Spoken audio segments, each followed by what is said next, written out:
അപ്പം വീണ്ടും ഒരു PSC ടെസ്റ്റ് എഴുതാൻ പോവാണ്. ഇന്നലെയായിരുന്നു കേട്ടോ എക്സാം. ഇന്ന് ഞാൻ പോസ്റ്റ് ചെയ്യുന്നതേ ഉള്ളൂ.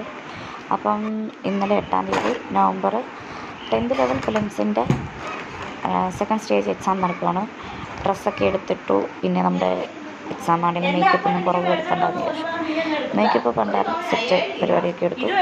രാവിലെ തന്നെ കുറേ റിവിഷൻ കാര്യങ്ങളൊക്കെ ഫൈനൽ ടച്ച് വരുത്താനുണ്ടായിരുന്നു. ആ പരിപാടികളൊക്കെ കഴിഞ്ഞ് കോസ്റ്റ്യൂമൊക്കെ മാറി റെഡിയായി സെറ്റായി.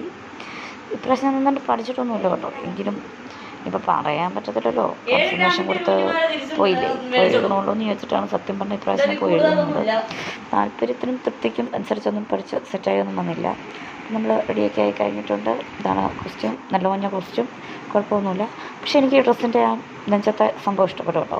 2 പേര് മറ്റേ പാവക്കൂത്ത് നടത്തുന്ന ഒരു സംഭവം, ആ ഒരു കാരണം കൊണ്ട് എനിക്ക് ഡ്രസ്സ് വളരെ ഇഷ്ടപ്പെട്ടു. നല്ല കിളിപ്പച്ച കളർ, അടിച്ച് പോകാതിരുന്നാൽ മതി. ശരി, അതൊക്കെ കഴിഞ്ഞിട്ട് ഞാൻ ബസ് സ്റ്റോപ്പിലെത്തി നടന്നു.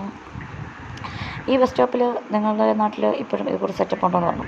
2 ഉണ്ടക്കല്ല് ഒടിഞ്ഞു പോയ പോസ്റ്റ് എടുത്ത് വെച്ചിട്ട് ഇതേ വെച്ചിട്ട് പോകും. കുറച്ച് വെയിലുണ്ട്, അതുകൊണ്ട് ഞാൻ ആ സൈഡിൽ നിൽക്കുന്നില്ല, ഇപ്പുറത്തെ സൈഡിൽ നിന്നത്. എന്നാലും കുഴപ്പമില്ല, ഇതൊരാശ്വാസമാണ്. വെറുതെ ഇരിക്കാമല്ലോ. മറ്റേ സർക്കാരിൻ്റെ 2 കമ്പിയുള്ള ബസ് സ്റ്റോപ്പിനേക്കാൾ അടിപൊളിയാണ്. ഇതാണ് കേട്ടോ എനിക്ക് കിട്ടിയിരിക്കുന്ന സെൻറ്റർ. വഴിയിൽ നിന്ന് നോക്കുമ്പോൾ ഉണ്ടോ നല്ലൊരു ഗാവുത്താന്നൊരു സെറ്റപ്പ്. ഈ സ്റ്റെപ്പ് മുഴുവൻ കയറി മരമണ്ട ചെന്നതിന് സ്കൂളെത്തി. എക്സാമിന് മുമ്പ് നല്ലൊരു എക്സസൈസ് വരുന്നതാണ്. കൊള്ളാം. കയറി ചെന്നപ്പോൾ വേണ്ടിയിരിക്കുന്നത് നമ്മുടെ ഗാന്ധിയപ്പൻ്റെ അടിപൊളി ഒരു സ്റ്റാച്ചു. എനിക്ക് വളരെ ഇഷ്ടപ്പെട്ടു കേട്ടോ സ്റ്റാച്ചു. എൻ്റെ ഗാന്ധിയപ്പ ഒരു സർക്കാർ ജോലി കിട്ടാൻ എന്തെല്ലാം കഷ്ടപ്പാടിരിക്കുന്നു. നിങ്ങളിപ്പോൾ ഞാൻ ആ സൂം ചെയ്യുന്നത് കാണാമോ എനിക്കറിയില്ല. ആ സ്ഥലമാണ് നമ്മുടെ മീനച്ചിലാറിൻ്റെ തീരത്ത് ഉള്ള സെൻറ്ററാണ് എനിക്ക് കിട്ടിയിരിക്കുന്നത്. ഞാൻ ആ സ്കൂൾ ചെന്ന് റെയറായിട്ട് കണ്ടത് കേട്ടോ. നല്ല വയലറ്റ് കളർ ചെത്തിപ്പോവും. ആരെങ്കിലും നേരത്തെ കണ്ടിട്ടുണ്ടോ എന്ന് എനിക്കറിയത്തില്ല. അപ്പം നമ്മൾ ഹോൾ ടിക്കറ്റ് ID കാർഡൊക്കെ എടുത്ത് എക്സാം സെൻറ്ററിലേക്ക് പോകുന്നു.